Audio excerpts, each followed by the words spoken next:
Going to be comparing the Avengers franchise to the Justice League franchise. Now, of course, I've talked about the MCU in a different video, so I talked about MCU Avengers movies in that regard, but there's other Avengers movies that are separate from the MCU. What I'm talking about here are shorter animated Avengers movies that obviously aren't as well known. You have Ultimate Avengers, a sequel to that film, Next Avengers, then Avengers Confidential. In the case of Justice League, of course, you have the theatrical cut of Justice League called Justice League from 2017, and then Zack Snyder's cut of Justice League. They're both in the DCEU. But you also have other Justice League movies out there that are separate from the DCEU, like Justice League Dark Apocalypse War, Justice League World War II, Justice League War. Those two movies have pretty similar titles. Justice League Throne of Atlantis, Justice League vs. Teen Titans, Justice League Dark, Justice League War World, Justice League Crisis on Infinite Earth Part 1, 2, and 3, and then the two DCEU Justice League movies. I've just seen the DCEU Justice League movies along with the MCU Avengers movies. When you look at the highest score for each franchise, in the case of Justice League, the movie Dark Apocalypse War has a 100%. And then when you look at Avengers, the first Avenger, actually Endgame, has the highest score of 94%.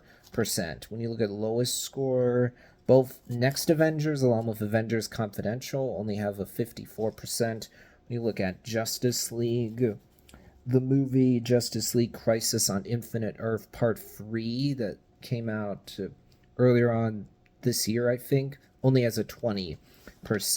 And then when you look at average score for each franchise, Justice League has an average of 66, while Avengers has an average of 70. So Avengers has won one of the rounds so far, but Avengers has won 2 of the rounds, while Justice League has won 1 of them.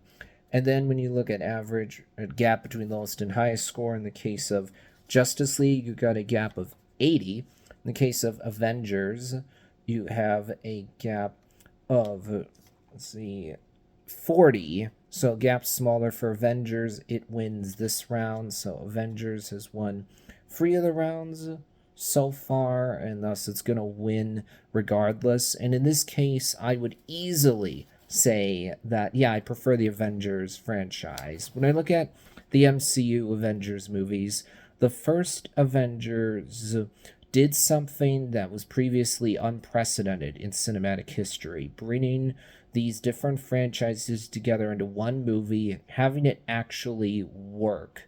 We hadn't seen something like this before. In fact, a lot of people were skeptical when the first Avengers came out. It's easy to forget that now, considering we have 4 Avengers movies. It can be easy to take for granted that the first one works. But at the time, not a lot of people were confident that it actually would work. There was skepticism.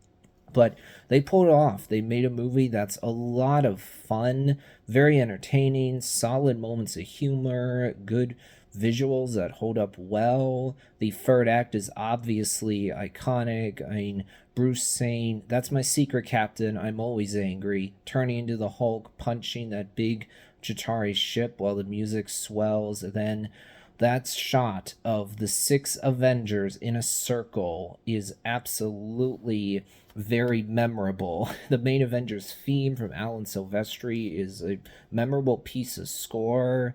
Does the third act of the first movie feel a bit generic? Sure it does, because the Chitauri are just cannon fodder. Then when the mothership blows up, all the Chitauri die off, Phantom Menace style. But still, in the third act is really about just delivering such a fun time, giving each of our heroes a chance to shine, and it absolutely succeeds at doing that. So it's obviously not the strongest MCU movie. I don't think a lot of people would say that it is, but it's really good. And then we look at Age of Ultron, it has great moments, there's no denying that. There's some humor that works. The scene of the Avengers partying is really good. There's action in here that absolutely works. You get introduced to Vision, the third act. He's an interesting character. Is Quicksilver very memorable in this movie?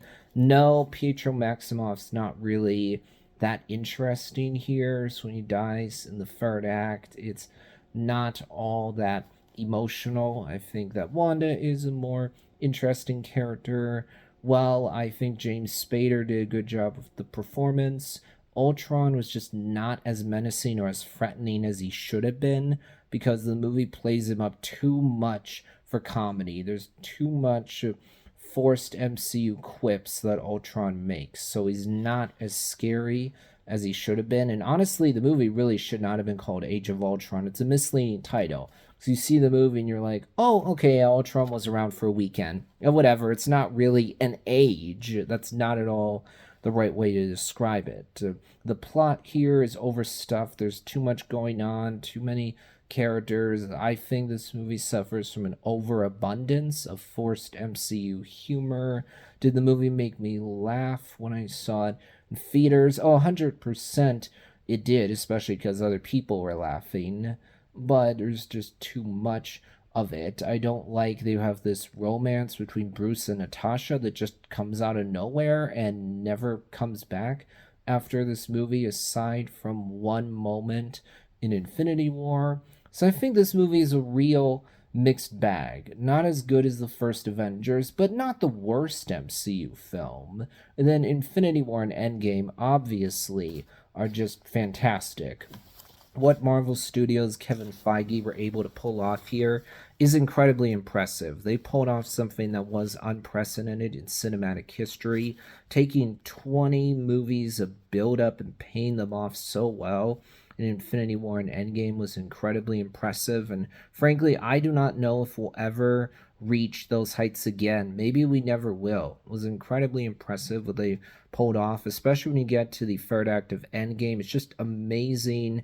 It's, I would say, the best fan service ever put on screen that is fully earned, that's not in any way forced. When you get to the end of Endgame, you're like, yeah, this was absolutely the end that we deserved. It was a satisfying end. The way that Endgame wrapped up the arcs of Tony and Steve is incredibly powerful. I like that before you get the big, amazing third act, Endgame actually explores how characters respond to grief and trauma. I think that's actually very interesting. I think the second act of Endgame is a lot of fun. Going back to previous movies, there's all these great moments in there. Infinity War's movie that just keeps going throughout the runtime, keeps moving at a consistent pace, never really slows down. So it's more of a taunt movie, if that's the right way to describe it, than Endgame.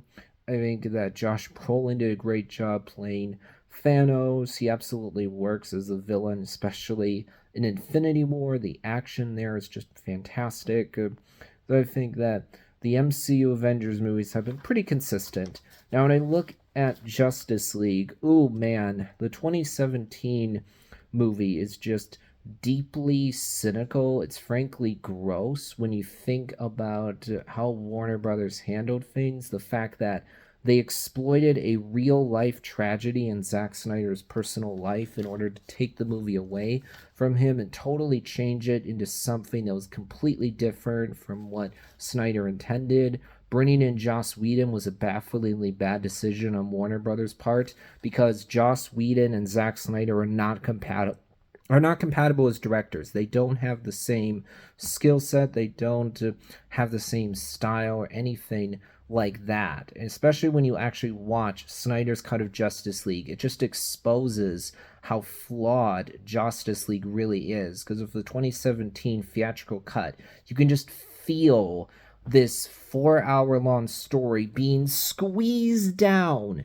into a 2 hour story. You can feel that this is the Cliff Notes version of the story. Because of the significantly shorter runtime, the movie just has to rush through everything. It has pretty much all the same bullet points as Snyder's cut of Justice League. It uses the same outline, but nothing is given room to breathe. Nothing is able to be fleshed out or developed. because they're trying to tell this big, long, epic story in 2 hours. There's really forced humor that doesn't work. Replacing Flash saving the whole world with him pushing a car is a bafflingly bad decision. You go, who thought that would actually work?